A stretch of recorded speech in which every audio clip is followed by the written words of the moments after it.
is their monthly meeting of the Civic Center Commission. Welcome, everyone.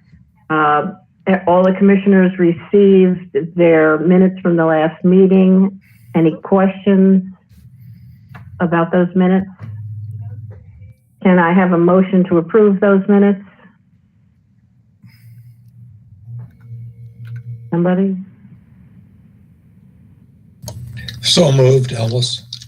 Okay, and a second, please. Yvonne, I think you're on mute. I second or whatever. That's good. All right.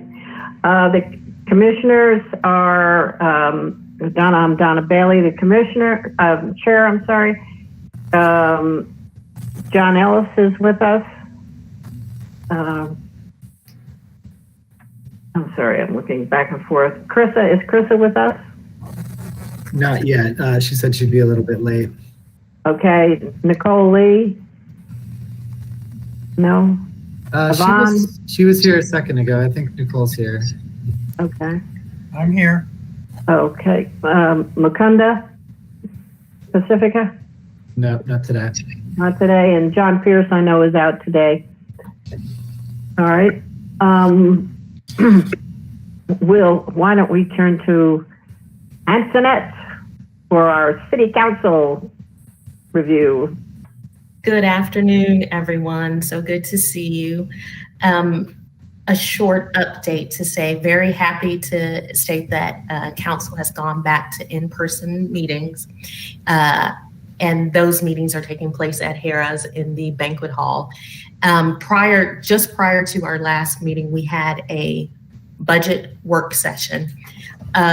And we discussed future capital project needs that included $120 million for renewal and improvement of the performance space at Thomas Wolfe Auditorium.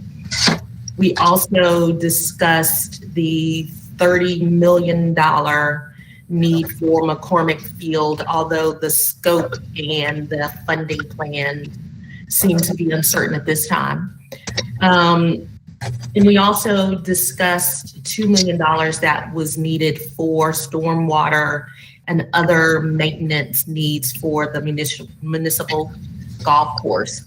We'll meet later this month for our annual retreat, 2 days, also at Harrah's, and I'm sure these discussions will come back because at that time, council will determine its funding priorities and funding areas. And then we'll have at least 2 more work sessions dedicated to the budget.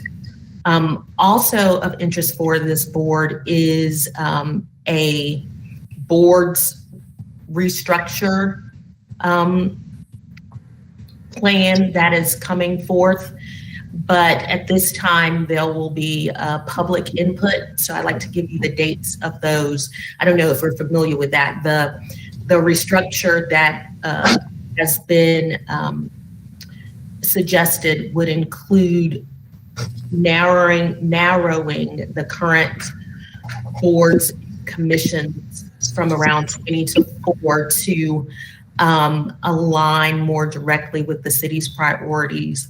And then working groups would be allowable under each of the prongs.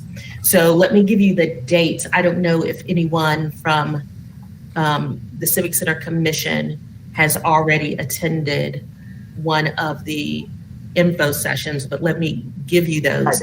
What you'll need to do is go to the city's public input page, and then you'll see the dates and you sign up for it because the meetings are still going to be held virtually. So the first one will be tomorrow, Thursday, March 3rd from 5 to 7. The next is Monday, March 7th from 12:30 in the afternoon to 2:30 in the afternoon. Or there's one on Wednesday, March 9th from 5 in the evening to 7 in the evening. And the final opportunity is Friday, March 11th from 9 to 11 a.m. So that's all I have for you today. Thanks. Question, if I could. Sure. On the Capitol, when you say it was discussed, I mean, you're just discussing this is the request, this is the need. Help us understand a little bit more with that. It was very cursory. We were just told, what lied before us. And we were told that in meetings down the road, we would go into greater detail. I think staff just wanted us to know what was out there. We didn't discuss what, if any, funding partners were available. But I think the ask was just so we know. So when we go into our retreat, we'll know what's out there and which direction we wanted to, hang towards, just to know that there are definitely capital needs out there that we need to consider. Okay. And on the restructuring plan, do you have a personal position, or where are you? So generally speaking, I don't have a personal position on anything until I see the final thing that I'm going to vote on, because what I've learned in my year and a half is the way something presents initially often is not how it ends up being, finally. But what I will say is I believe there is definitely a need for a restructure. And I say that because I also serve on the boards and commissions. And I believe that over the past year, there have been almost 100 seats that we've had to work through. I don't know if it's because, COVID and people can't make meetings for various reasons, but a number of the boards were having difficulty even making quorum. And then at other times, the staffing capacity was limited. I will say that I think all of the boards and commissions are actually necessary because of the work that they do. My hope would be that those voices could still be heard, but in a more streamlined fashion. So that is my goal. And if something comes before me that does just that, then I'd be happy to vote for it. If it doesn't, then I won't. So that's why it's important to get community input at, some of these meetings. Did that answer your question? Maybe, maybe not. You answered the question I posed to you. Yes. Okay. Yvonne, did you have a question? Yes, I have a question, and thank you. This commission, the Civic Center Commission, works under a guideline that's been legally constituted by the city. Have you gone back to that guideline that we work under in our authority as a commission? And are you just going to tear that up and start from scratch again? So I assure you nothing will be torn up. There are some quasi-judicial bodies that must be in effect, and my understanding is that those won't be affected. Again, I don't know what the final plan looks like because there is no final plan. Do you know offhand, Chris, if this is one of those boards that is We are not a city charter? No, but we are one of the few. There's a few that are the quasi-judicials, like PED, I think is one. And then there's a few more that were created specifically by a city ordinance, which we are one of. And then there are a few more that were just created via policy. So when the Civic Center was built in 1974, a few years before that, and I think 68, the council then created the Civic Center Commission to help guide through that process, and then it continued. So there's a specific ordinance about it, but I imagine that because there's many others like us, that legal has been involved with this with the clerk's office to help make sure that either we rewrite ordinances or however it needs to be for this. But Yvonne, no one's given any direction as to where this board would land, what would happen to it, stays the same, goes away completely, gets merged into others. This is kind of opening phase, I guess you could say, of this project. And again, would you please tell me how much did you allocate for the Thomas Wolfe or looking at? So none has been allocated, but for Thomas Wolfe, the ask, I'll just put it that way, that we were given, or the need, how about that, is 120 million. Does that sound right, Chris? Yeah, so what happened there was the $100 million project that we put forth in January of 2020. There's been no updates to that. So capital projects just added inflation on top of that because everything's up 20% from that point in time. So therefore it became a $120 million project that was listed on the sheet. And Chris, on the restructuring, I'm assuming that city staff has been able to give their input as well. Yes and no. So we were kind of advised, and hey, do you have any major concerns? And I kind of had the same answer that Councilmember Mosley had. You know, like there wasn't any like this is what we want to do yet. So I didn't really have any like positives or negatives because they don't really know like how they want to do it yet.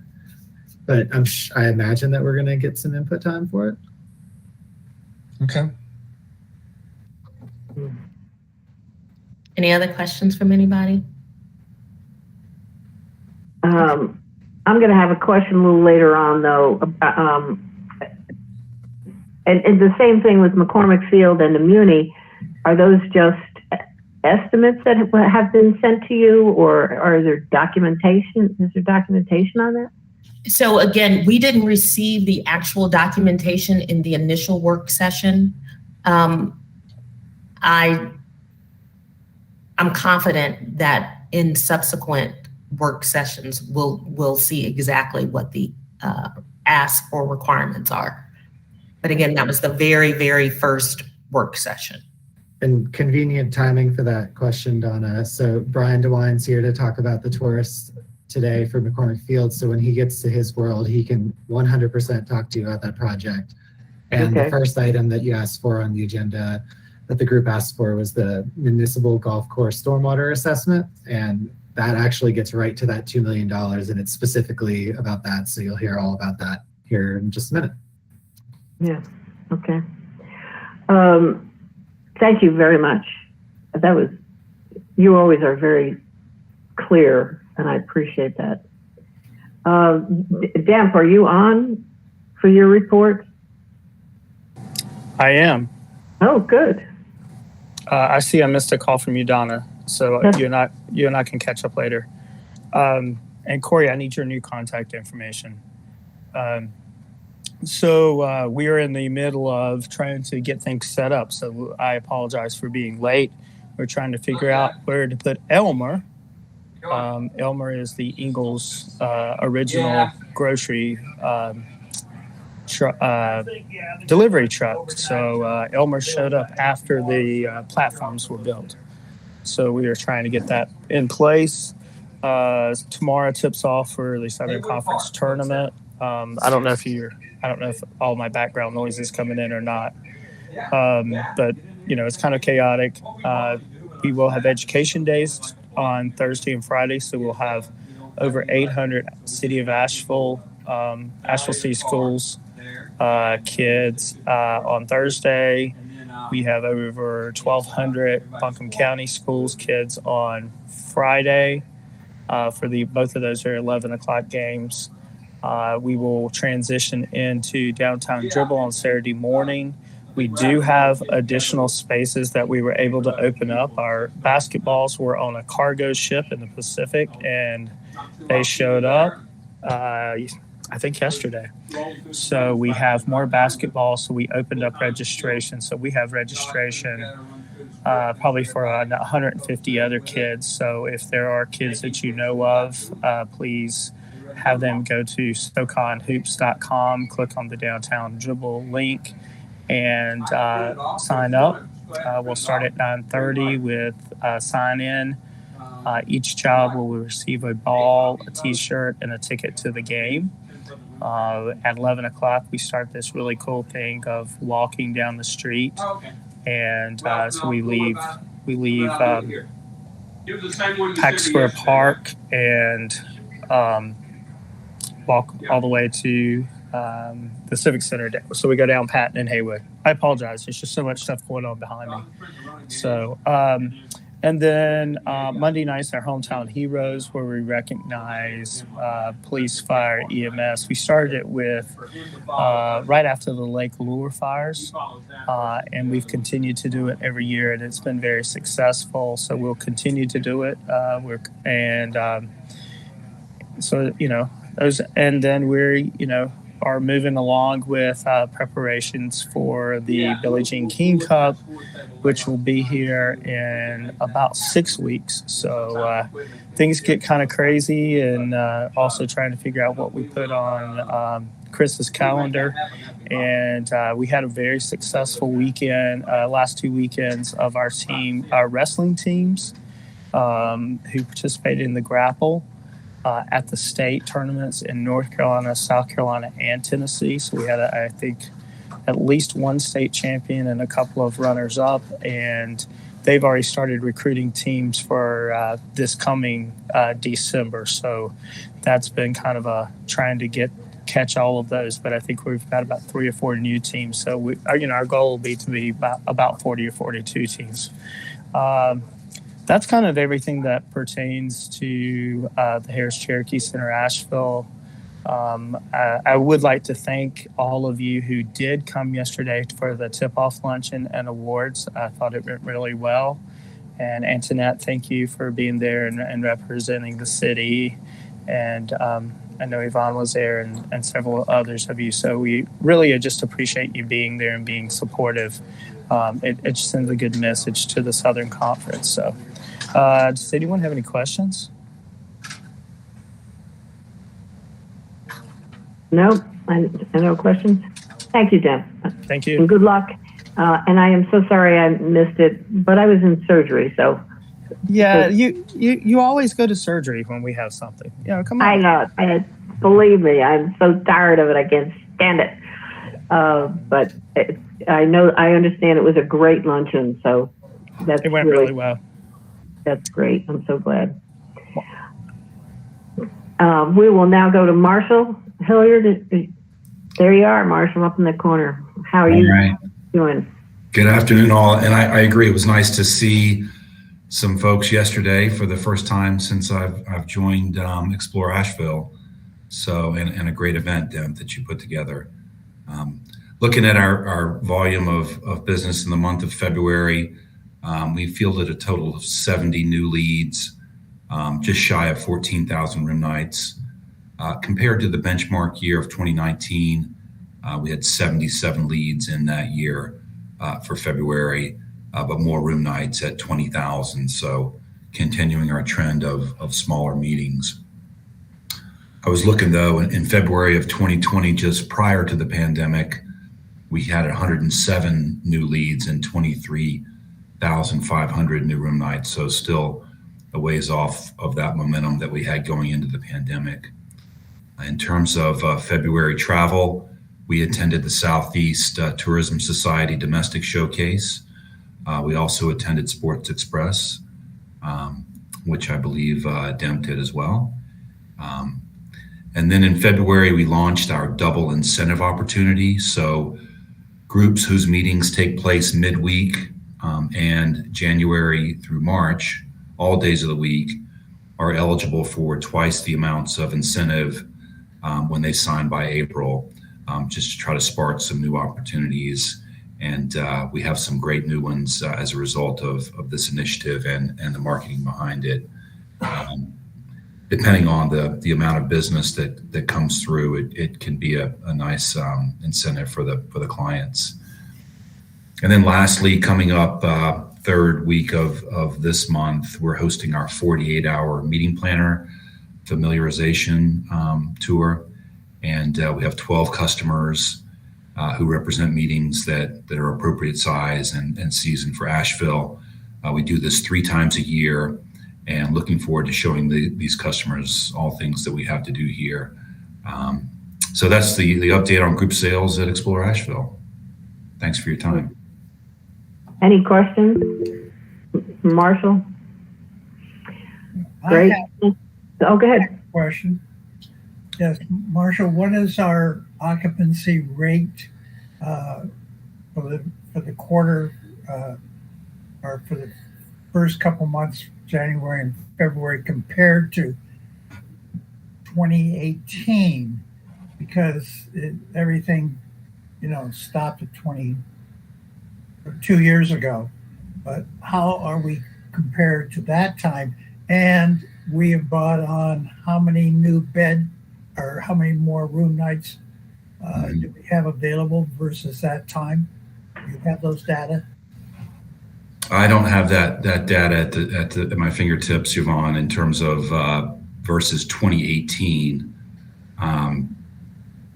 I can follow up though with a note to all on that specific data. Well, my reason for asking is that I've seen foot traffic back in downtown Asheville, and coming up on this weekend, we know that SoCon will bring many more people to downtown Asheville, and we want to be able to say that because of SoCon, we can document as a commission back to the city council that the use of our facilities have generated not only beds in the head or heads in the bed, but also interest in doing our number one job of being good host to our guest. And we want to see that we are succeeding in that mission. Right. So would you want to look at the specific periods of the SoCon, like historically? We can pull that. I think that would be a great selling tool that to keep our investment here and to look at what is the return on our investment as we move forward. Chris has some of that, but I don't remember. Well, I've been off the commission for a year, so I think what gaps I need to fill in. What will be helpful specific to SoCon, and Demp and I do this with the major events, is the economic impact calculator. So once we get through the weekend and through early next week, we can look back at the full economic impact and share that with the group versus prior SoCons. I think that would be impactful. I think that would help our mission of trying to make sure that we show relevance to our activities as a commission, to be able to point to these different things and say, hey, because as a group of commissioners taking an interest in our investment, when we can document our return on that investment to our stakeholders, which is our taxpayers here, let's talk about that, and let's make it public to where people really understand the value added.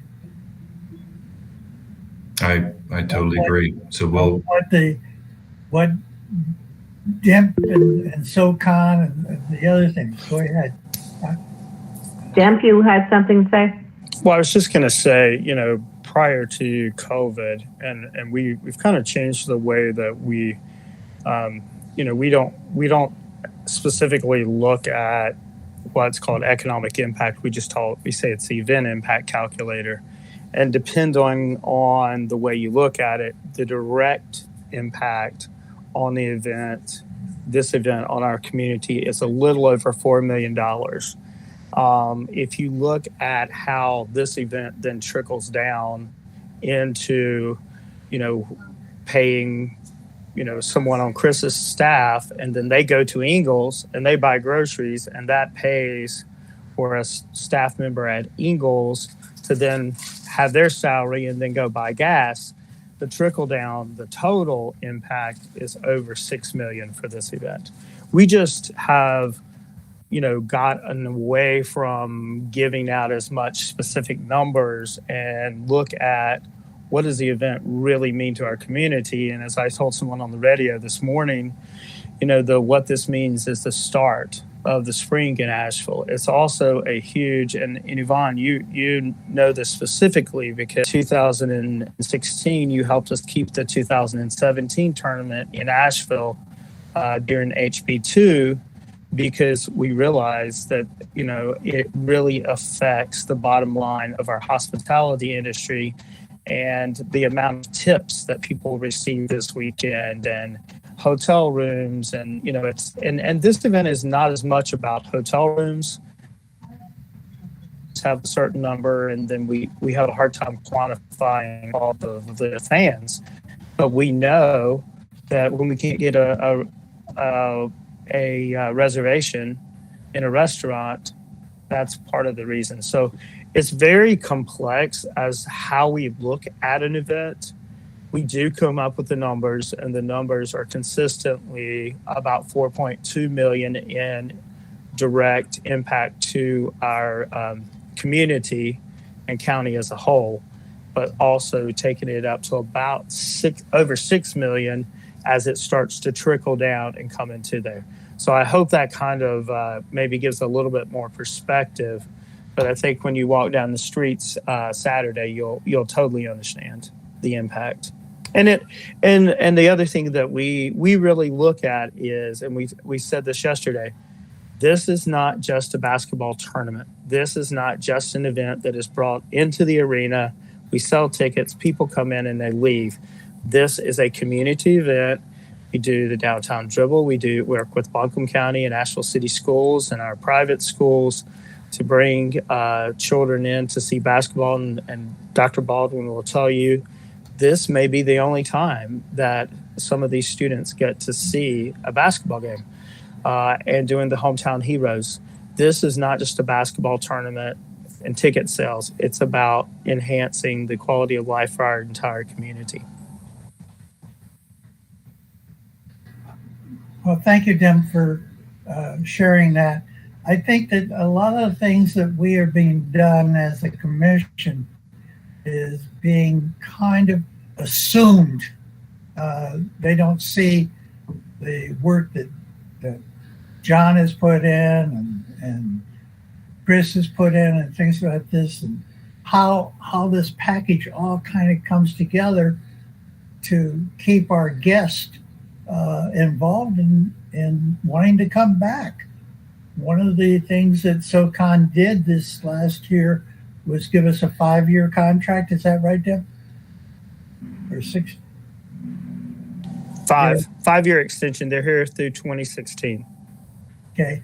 That is because we've been doing such a great job, and Chris's crew and everybody has made our guests feel welcome here. We have assets involved in this weekend that I think each commissioner should be involved in and see just exactly how this facility plays an important part in the life and the return on investment to the community that the Civic Center plays. And when we don't talk about it, we it's not out there to say this has value added not only to our community, but to the greater Western North Carolina, Tennessee, and South Carolina community, to bring them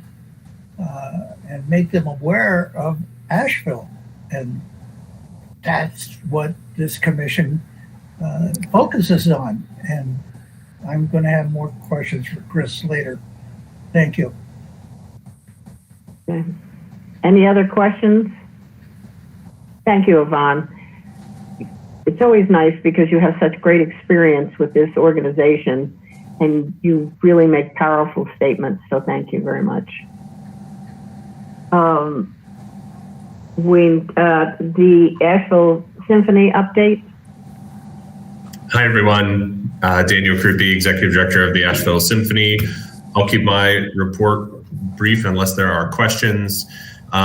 Ticket sales for our last performance at Thomas Wolfe Auditorium in February were very strong, very refreshing to see a very diverse and youthful crowd. The program was particularly unique. It was a Black History Month inspired program, a number of works by composers of color, and we had performed some great outreach and forged some great relationships with community organizers embedded in Asheville to really get the community out in support of this particular program. I am pleased to report that it was really successful and our first glimpse at sort of a return to normalcy. So our ticket sales in total for this concert exceeded our average sales for our last full season pre-COVID. So that's fantastic news, even with our subscription numbers being significantly down this year due to COVID at the beginning of the season. Single ticket sales for that event were far above average for our past season pre-COVID. So I think that's a really positive indicator for recovery, even after the turmoil of Omicron over the New Year's holiday and in January. And I'm happy to delve more into those numbers if you're interested in hearing more. Our COVID policies are going to remain consistent for the foreseeable future with past practice. So we've been requiring vaccination or testing as well as masks. We've had that meeting with the Harris Cherokee Center, and we're going to keep those policies in place in spite of the county dropping the mask mandate, at least through our next concert in March. We'll see what April brings. We're hopeful that we'll still have the opportunity to have people tested for free on site at Harris. It's been incredibly convenient, but we also understand that's a federal program, and we'll kind of see how things evolve there, but we're hopeful that will stay in place. And otherwise, just continuing putting together our plans for next season, which we're hoping to make announcements about within the next 2 months, including the Asheville Amadeus Festival and lots of other associated events, as well as the expansion of our Masterwork series back to 7 concert series. Any questions I can answer?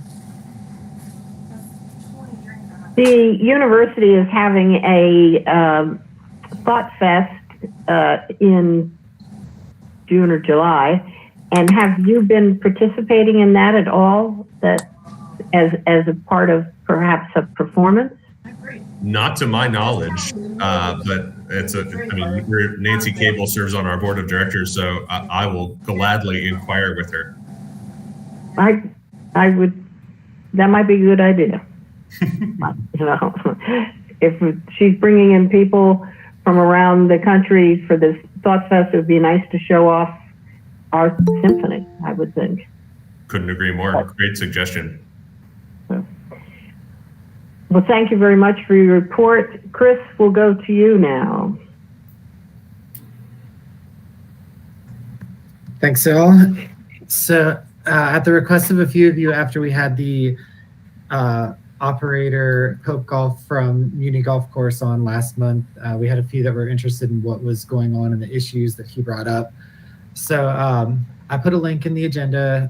I'm sure not all of you had a chance to go through it, so I'll just kind of briefly go through this stormwater assessment to give you an idea of what's going on at Muni and what the issues are surrounding. Let's see here. So just to make sure everyone's seeing my screen, yes? Yep. Okay. All right, so after a flood event in 2019, it was kind of like the straw that broke the camel's back related to the stormwater issues at Muni. Parks and Rec, who was managing the contract at the time, contracted with McAdams, which is a local stormwater engineering firm, to just assess the situation at Muni. What's wrong with it? What are some major issues? Give a pretty good idea of budget and help us kind of work towards a budgeting plan for the future. And so when the Muni contract transferred to us in January, this information obviously transferred with it. So this assessment went through the entire 18-hole golf course, the front 9 down here in the flat low-lying lands near the Swannoa River.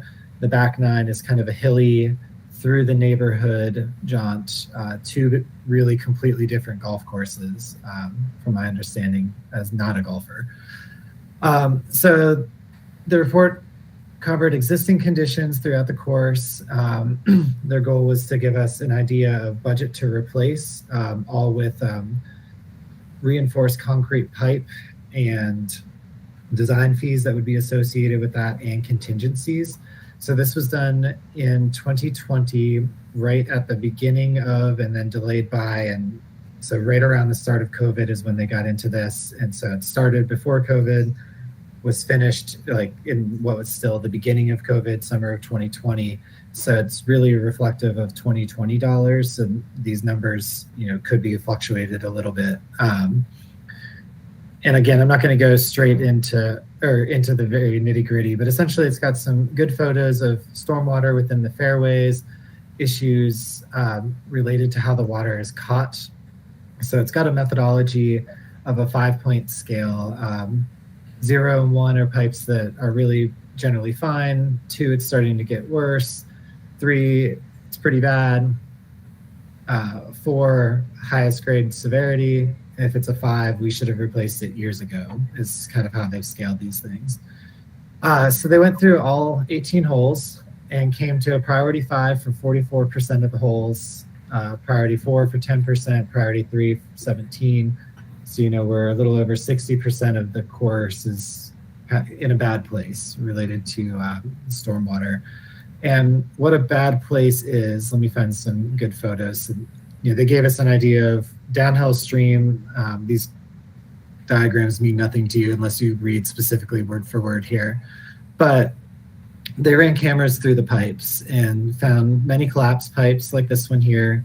Sinkholes created at and around the collapsed pipes, numerous places where the cameras couldn't go any further due to debris obstructions or other issues. So these are photos of cracks forming in some of the 2s and 3s pipes for the rating, and this is the collapsed pipe here on the left. So similar, every single hole they went through, it gives you an idea of where the issues are, where they weren't able to get through a pipe because of an obstruction, and some suggestions for how to replace. Example on the left of a good pipe that's still operating as it should. You can see the light at the end of the tunnel there. And then a different spot in the same pipe just farther upstream where there's literally a giant rock that has now worked its way into the pipe. So I could go through every hole, but I won't for the sake of time. What they did for us is they came up with this project estimate and priority plan. So essentially they said, this could cost $2.3 million roughly. We understand the city doesn't have $2.3 million just on a whim. So if you created a capital maintenance plan, these are the priorities and how you should deal with that, starting with CIP project 1, 2, down the line to project 10. Essentially saying that holes 1 and 2 at roughly $400,000 here is the most important project, followed by hole 18 in the parking lot, hole 10, etc. So the number that we were talking about earlier when Councilman Member Mosley brought up the budget work session, that $2 million figure came from this report, which listed at $2.26 million, which again is only stormwater infrastructure. It doesn't affect any golf cart paths, which have some major damage due to the stormwater infrastructure, where sinkholes are actually like sucking in parts of the golf cart paths. And once you repair the golf or the sinkholes and you take out pipe, you have to dig a giant trench, right? So you'll have to reseed that, returf it, depending on what that situation is. In our current structure, we're hoping to look for the operator to cover the resodding and dealing with the grass, because that's what they do. We're going to need to find some type of public-private partnership, whatever it be, to fund this project. Any questions?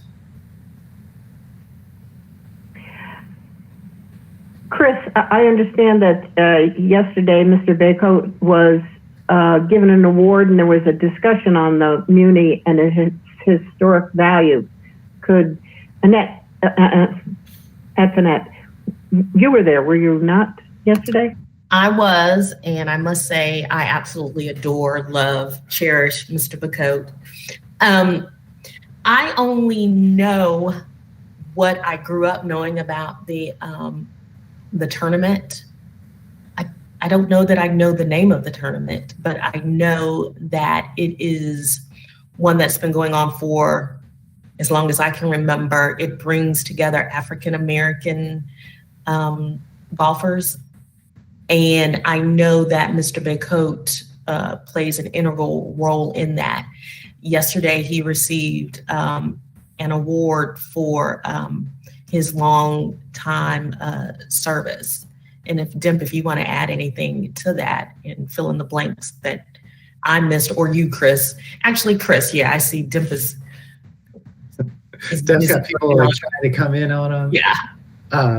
No, he's got a lot of info on the tourney because he's helped, but it's been around since 1960. It was the first black tournament in the Southeast, to my understanding, Skyview Golf Tournament. And Muni was the first integrated course in the Southeast. It definitely has a lot of history with it. And as Donna and I learned recently, it is on the National Registry of Historic Places. Yeah. So, hey Donna, I shared the link to the website that the Sports Commission does for Skyview Golf. So we do their tournament, and there's all kinds of history in there. There's also a link in there to the documentary Muni, and this is kind of the unabbreviated version. So this is not the one where some of the information was cut out. So I would encourage anybody who has not seen that documentary to I'm not sure if he eats. I know he drinks coffee because I've met him at the grind. But he is a treasure for Asheville. He was the first black employee at the Chamber of Commerce.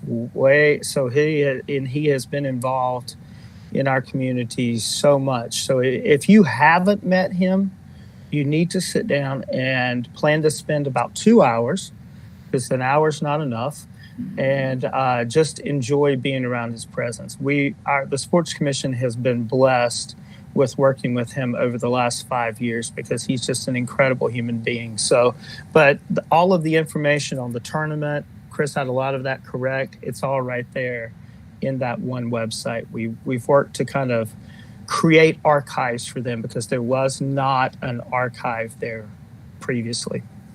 Mm-hmm. I think what's also important to know is, we talk a lot in this group about heads on beds, but there are 40,000 rounds of golf that go through that golf course. And 70% of those rounds are local people. So we are servicing the community, to Yvonne's point, locally, both the city and the county. In addition, they have a huge group of young people that they are teaching golf to and working with them. So it's such an asset to our community that has really been just let go. And on top of it, here we have a historic site that we've just ignored, or it's been ignored. And I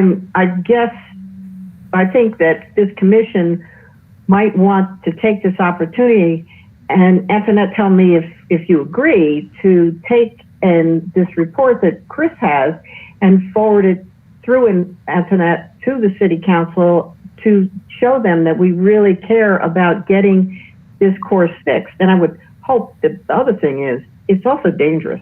Some of those sinkholes, if somebody got hurt in one of them, it would be, an unfortunate situation, to say the least.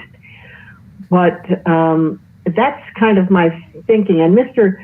Bacote is just wonderful. I had the opportunity to sit with he and Johnny Davis for a morning and just learn about all that they have done and they commit to our community, and how now they have to bounce around to other golf courses in order to even have their tournament, which seems, again, that we have a responsibility to make sure City Council understands the value of this property to the city and to the people of the city, more than heads on beds in that category, although we could have some great tournaments. There's an organization that has now been developed under the PGA specifically for promoting African American professionals to help them get to the PGA.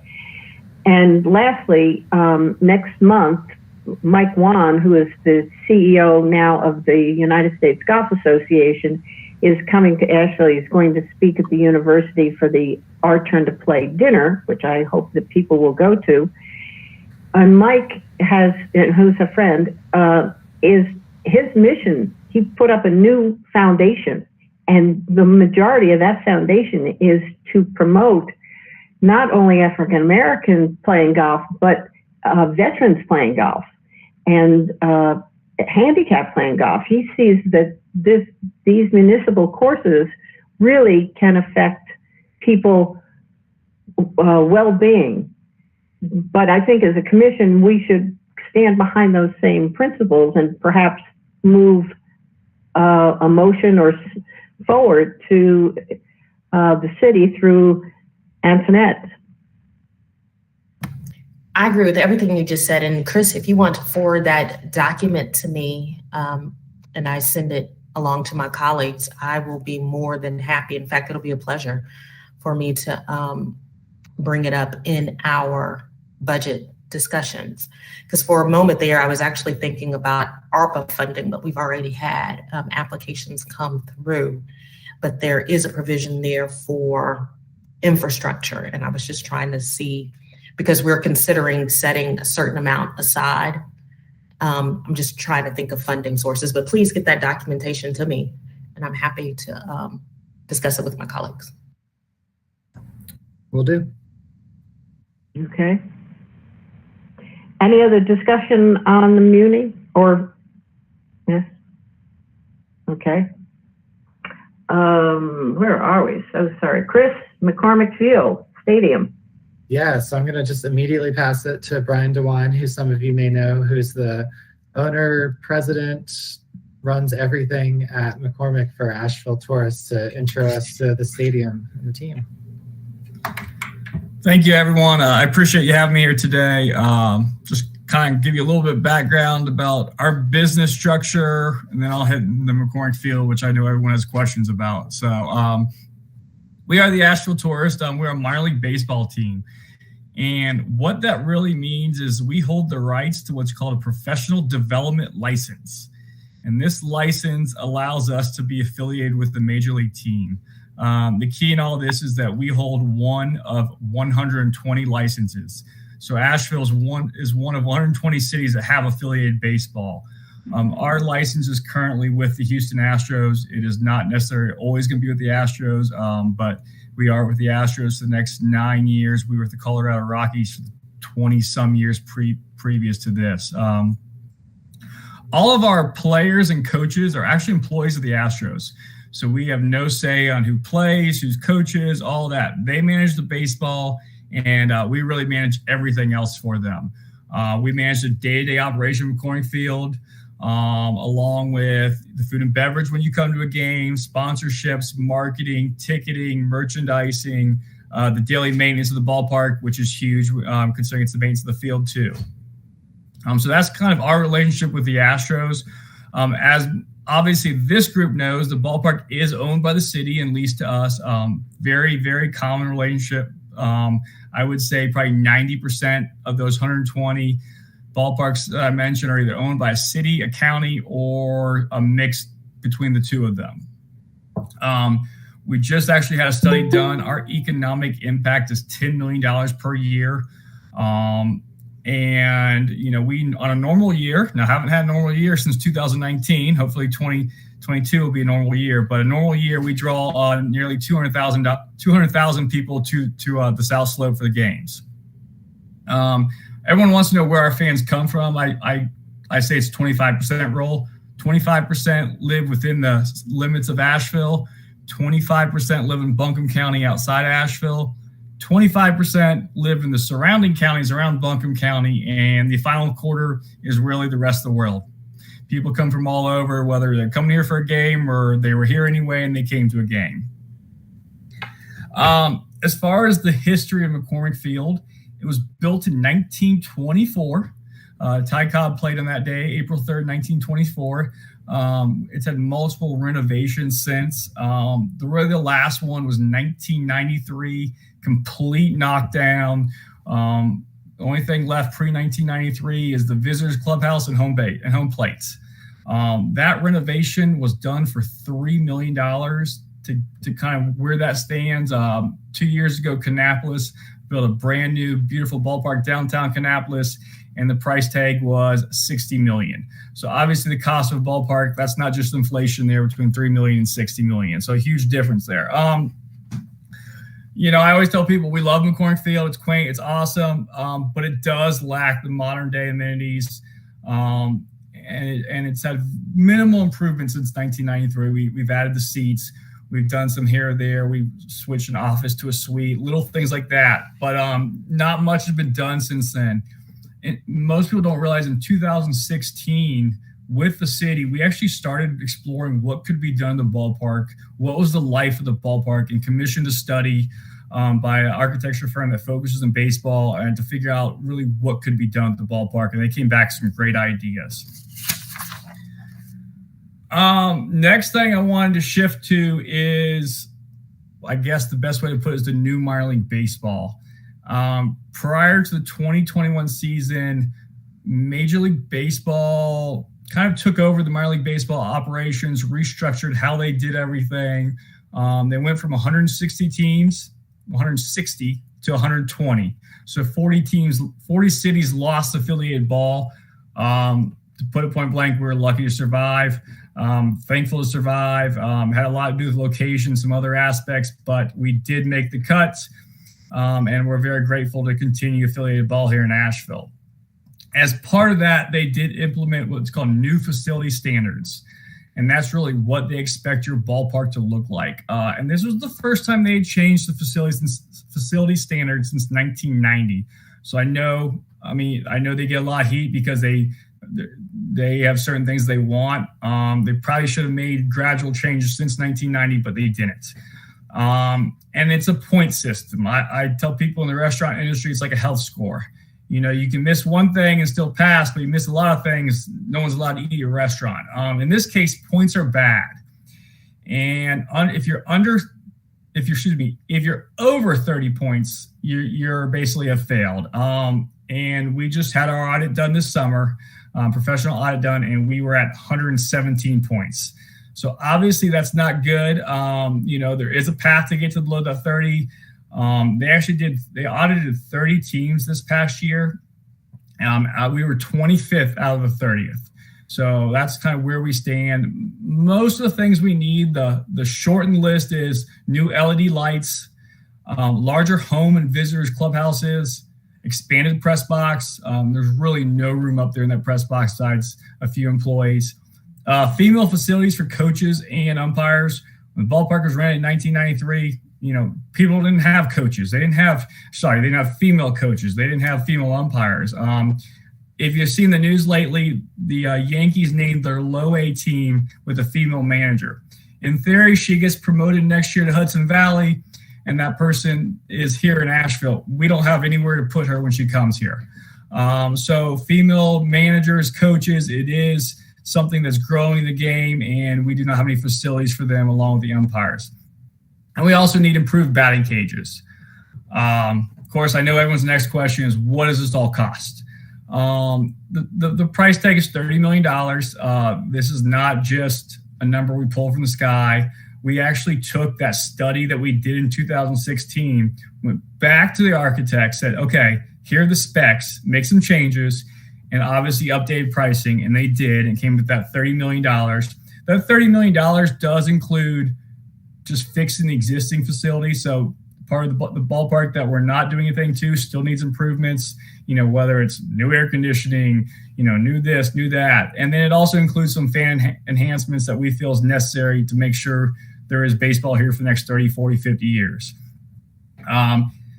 Originally, this all had to be completed by April 1, 2023.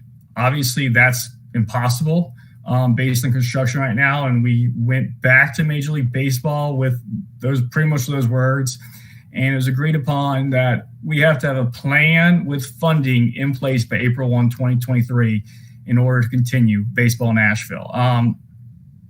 Obviously, this is an or else. Like I told someone the other day, I don't think we really want to call their bluff. I mean, this has to happen. There just won't be affiliated ball here.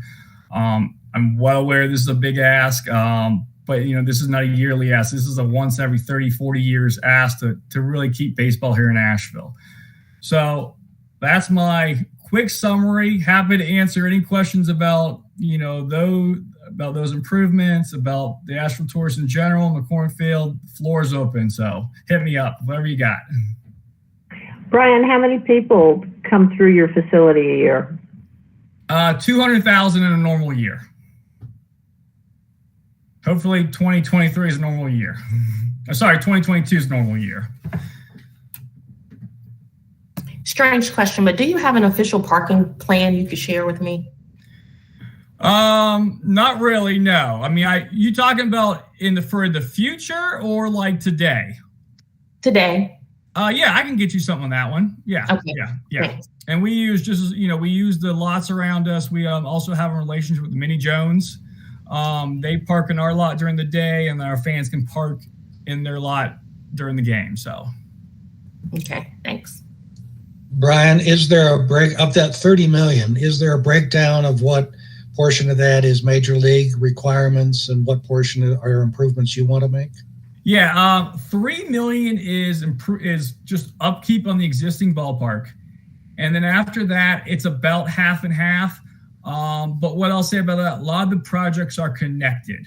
So when you build the new left field clubhouse, while you're doing it, you maybe put a fan picnic on top.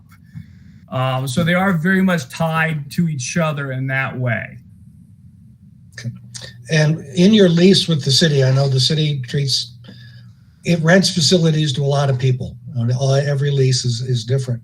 But what are your requirements? Is it for capital maintenance or capital repairs? What is in your lease in terms of your responsibilities?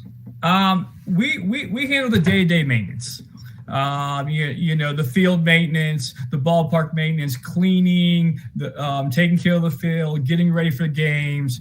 The city handles the big capital projects. I always use the example: if the toilet overflows, we're going to take care of it. If the toilet totally falls off the wall, then we might have to have the city come take care of it. That's kind of the example I use. But we try to avoid calling the city as much as possible and take care of things ourselves. We have a full-time groundskeeper who handles the field and a full-time stadium operations manager who handles the day-to-day operation of the ballpark. Thank you. I would note that the improvements that are like the once, if you will, in that project really just get that ballpark up to what you could call the standard for ballparks built around 2000, 2010 range, right? Like, it's not like you're renovating to become what the brand new stadiums are like, right? Like, it's realistically getting us 20 years ago to be a standard. Is that accurate? Yeah, that's accurate. I mean, we have one suite in our ballpark. Our scoreboard was installed in 2005. So this is not building the Taj Mahal. I know with the extra half there, it is just getting up to a normal ballpark that you would see if you drove to Greenville or Greensboro or Kannapolis or any of those other cities around us. It's just kind of catching up with the Joneses, to say. Yep.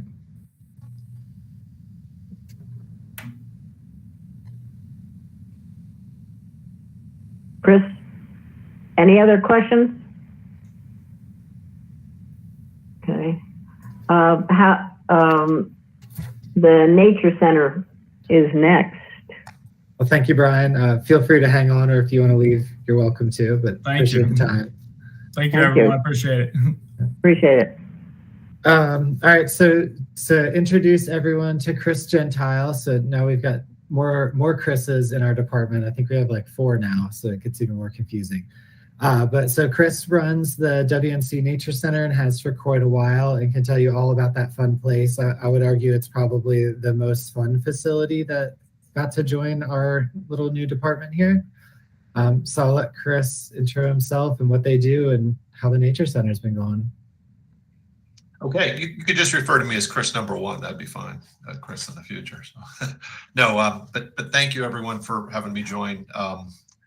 Many of you know that we recently came over from Parks and Rec, and for the 13 years I've been here, the city has supported us in many ways. Obviously, most recently, and really now for the past 7 or 8 years, the city and city council has asked us to maintain a subsidy, if you will. So in other words, the amount of money that we're funded minus the revenue that we earn at about 25% of our overall operational costs. And that is reflective of how many people that visit the Nature Center that come from the city of Asheville. About 25% of our overall attendance comes from within the city.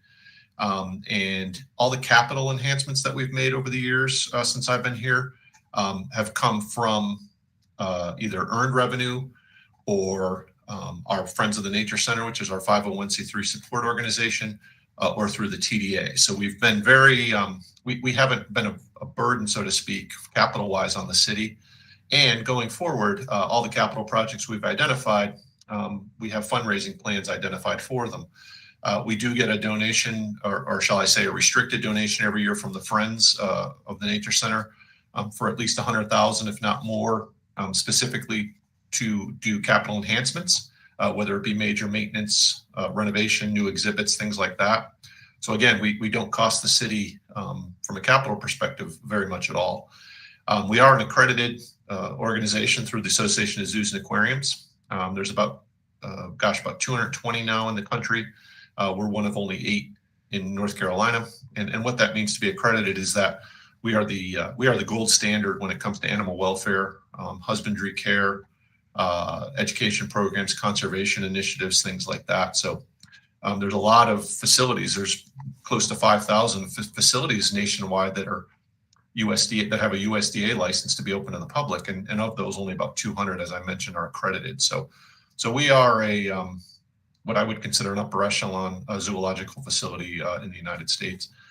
And to kind of just to give you a quick overview, the Nature Center used to be the old Asheville Zoo, and then in 1974, it was converted to a nature center focused on the flora and fauna of the Southern Appalachian Mountains. And that's been our mission and our focus ever since. So the species that we feature here are either past, present, Southern Appalachian residents. So all the animals you see used to live here at one time. We also, a few years ago, added red panda, which people would probably say, well, they come from Asia. That has nothing to do with the Southern Appalachians, but actually their relatives used to live here in the Southern Appalachians. And we brought that whole aspect in by adding them to our collection because prehistoric red panda were found over at the Gray Fossil Museum in Gray, Tennessee. So proving that they used to live here, or at least their relatives used to live here. So we plan on expanding that area and adding more animals that used to live here at one time so that we could expand our conservation and outreach efforts and our interest levels, quite honestly, for people visiting. There's a lot to tell you. I could probably spend several hours filling you in on the Nature Center. We draw about 180,000 guests a year, but that numbers continue to rise over the past 10 years. When I first started, we had about 80,000 guests, 82,000 guests. So now we're up to 180,000. So we continue to grow. And I believe as we continue to add facilities and amenities and experiences for people, we'll only continue to grow that number. And I think it's phenomenal that we are now in this new department because I believe that myself and Chris and Brian and some of the folks that we've heard from all have a business mind, and we look to grow the facilities that we're affiliated with so that we can deliver, in our case, our core messages of conservation, education, and animal health and welfare. And through that, obviously, we need to have some business strategies. And Chris is very supportive of that, as is the city, and they have been. And I think it's exceptional. We have an exceptional future ahead of us. And I'm really proud to be representing the Nature Center for sure.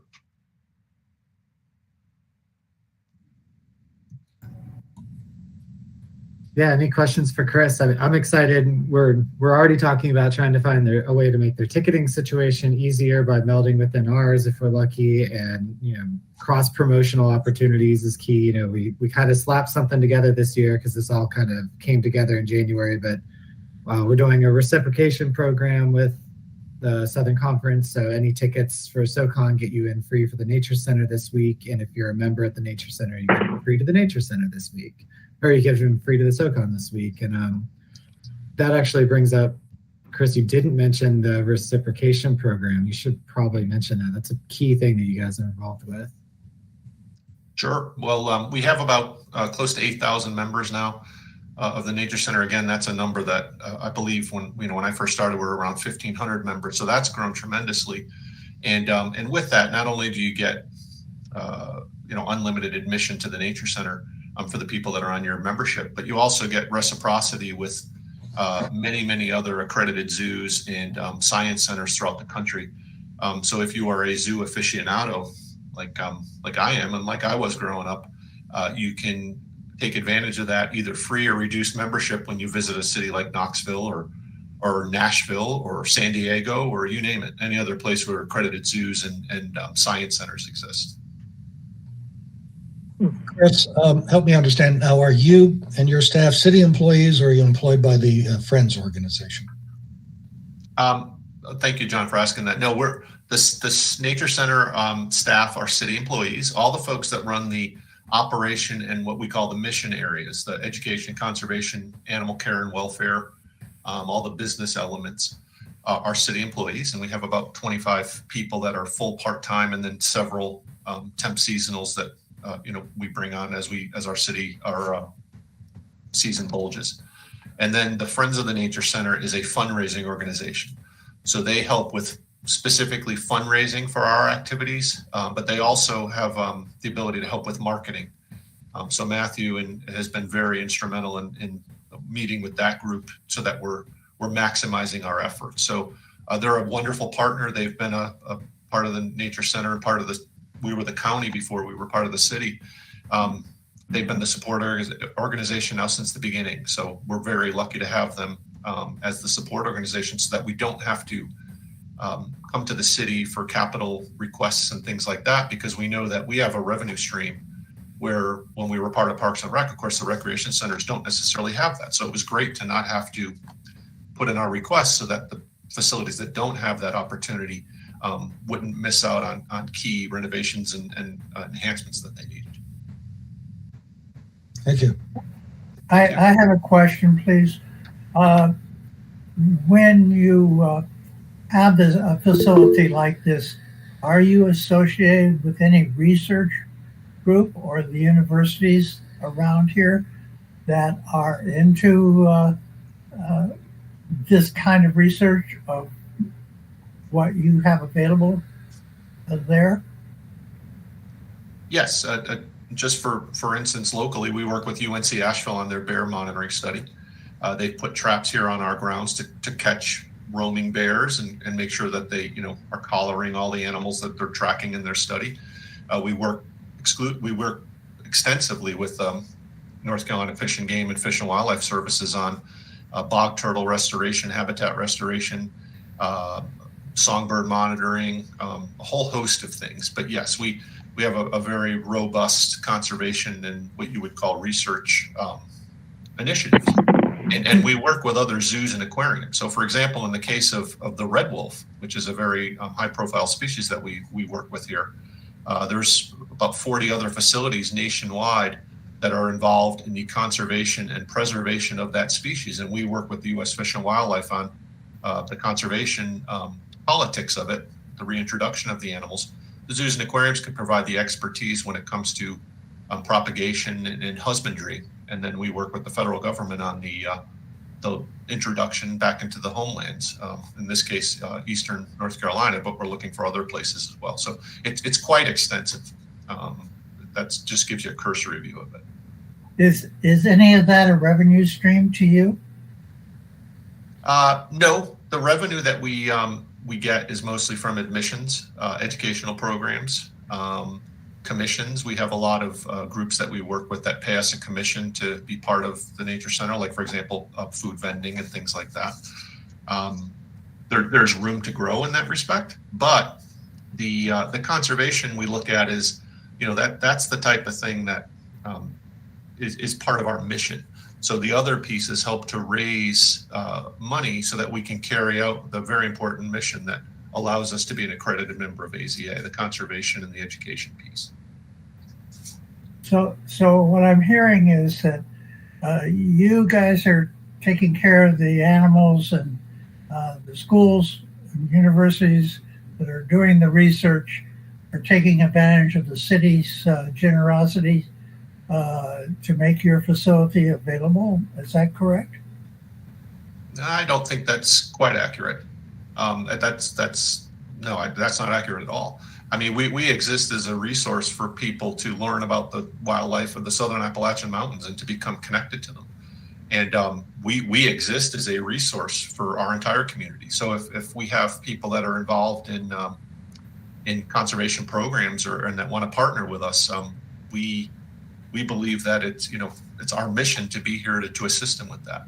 But when it comes to like, for example, access, we have a library pass program where several counties can check out a library pass and come visit the nature center for free.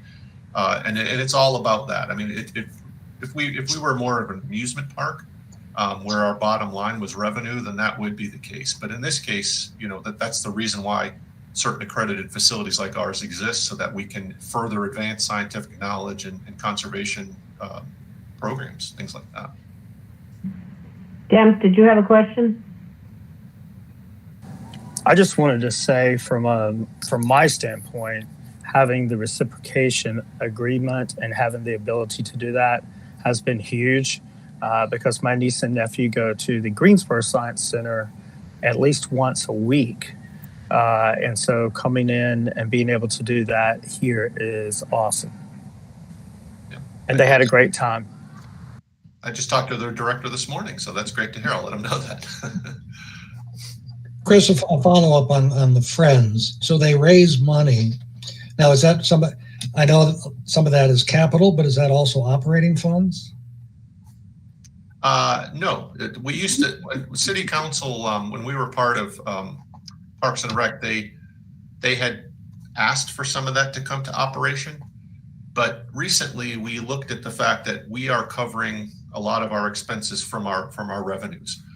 So in an effort to make sure that we could continue to make the improvements we needed to, and not have to compete like Chris was mentioning before with a limited CIP fund, it was decided that it would make more sense to have that money go towards our improvements, so that we could quote unquote take care of our business, John, without having to tax other areas of the city, because as I mentioned before, they are a support organization focused specifically on friend raising and fundraising for the Nature Center. Okay. It's a good question. And you're lucky to have it. And then I think they do a great job for you, which is wonderful. Yes, and credit to like I said, the city for allowing us to have that great partnership and trusting us enough to carry out our mission. It's been phenomenal the time I've spent here. We have a great relationship with all our constituents. Any more questions? No. Doesn't appear that we have any old business, do we, Chris? We do not know. Thank you, Chris. Appreciate the update for sure. I will note on announcements here, it has our next regular meeting as virtual. I imagine we're going to be allowed to meet in person come April. So if you could just mentally plan for that on your calendars to be able to do so in the banquet hall, but we have not gotten confirmation from the clerk's office if boards and commissions are going to be allowed to go back in person yet, but it feels like that's coming. Okay.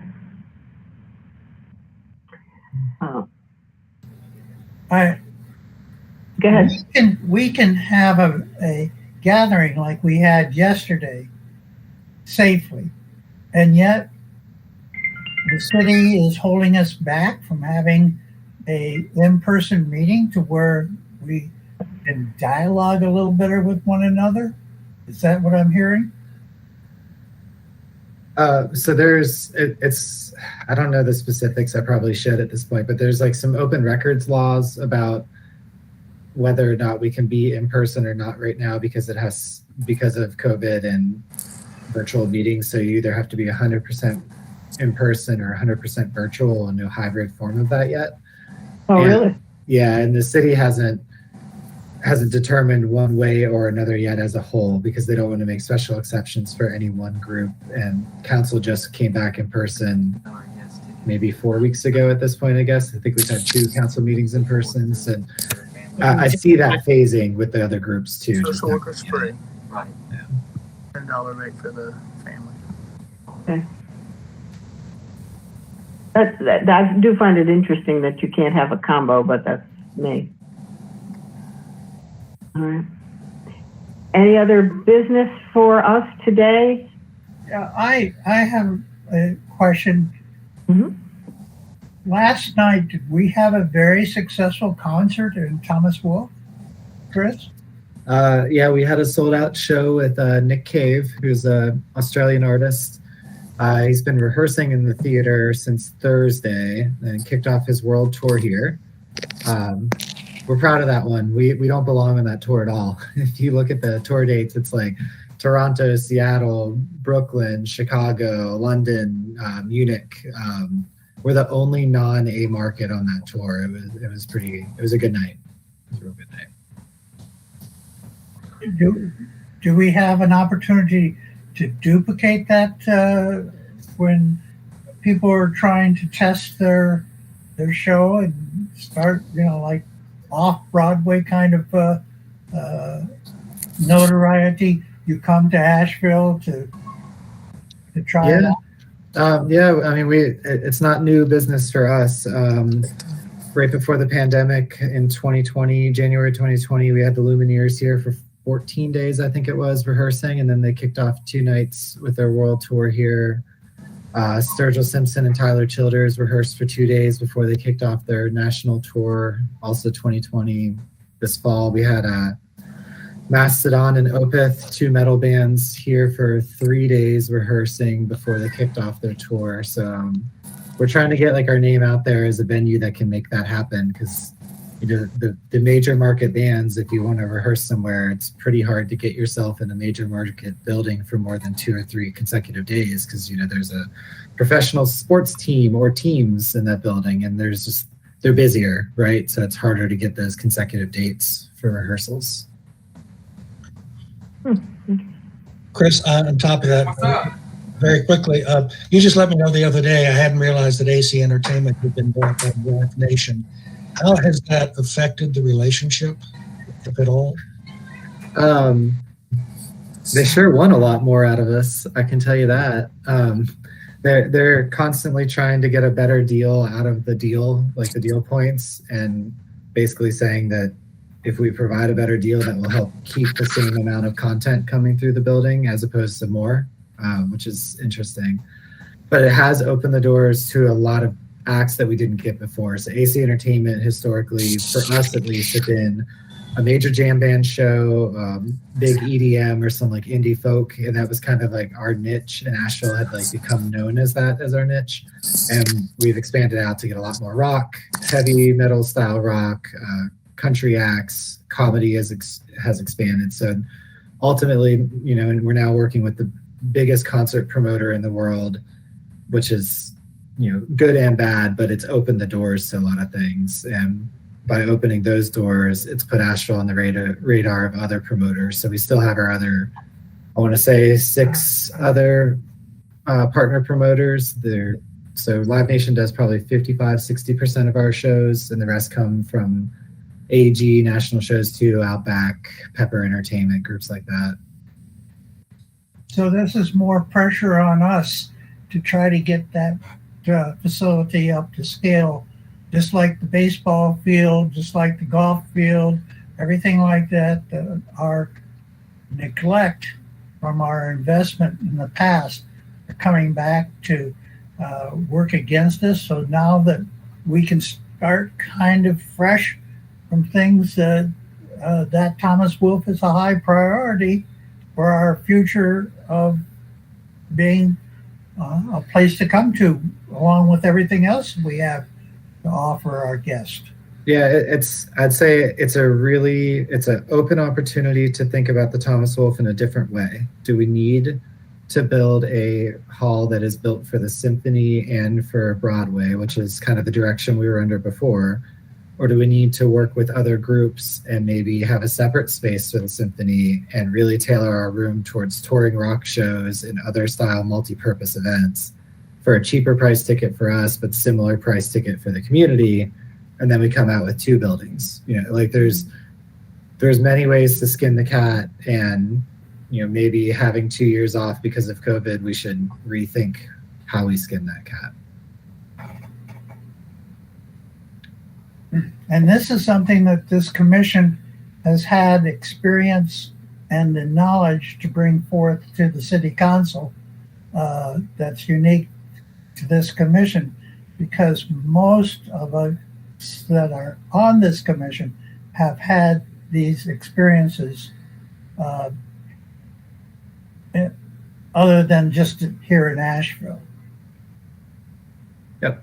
Yeah, I mean, historically, it's a little sad to look at, but I think we've done like 18 or 20 studies on the Thomas Wolfe and the center as a whole since probably the early 80s, I think is the oldest one. But I'm hesitant to try to get into another study to try to think of a different way, because I feel like we shouldn't, but I think that there's another direction that we could look at heavily if we can find a way to do it without a study and just do what we think is best. When do we have our work session as a commission? Is that coming up quickly? Like our annual retreat, is that what you mean? Yes. That typically lands, I believe, in May. It's been a while. We haven't done one since 2019, but I think it's typically landed in May. Yeah. Are you still planning on it, Chris? You get to plan on it, Donna, as board chair. So you guys can decide if you want to have one or not. And then we can laugh, I understand how it hurts. Okay. Why don't we put that on the agenda for the next meeting to have that discussion, if you don't mind? Yeah, you can do that. And everybody think about it. And I'd also like to hear your ideas of what you think should be on the agenda. Okay. Are there any other comments, questions for today? Thank you, everybody, for being here. Thank you, Chris. I move to adjourn. And you said it before I even asked, Yvonne. You're so quick. Motion to adjourn by Yvonne. Thank you all for being here. Bye. And after that, thank you so much for taking this to the city council. My pleasure. Everyone have a good rest of your day.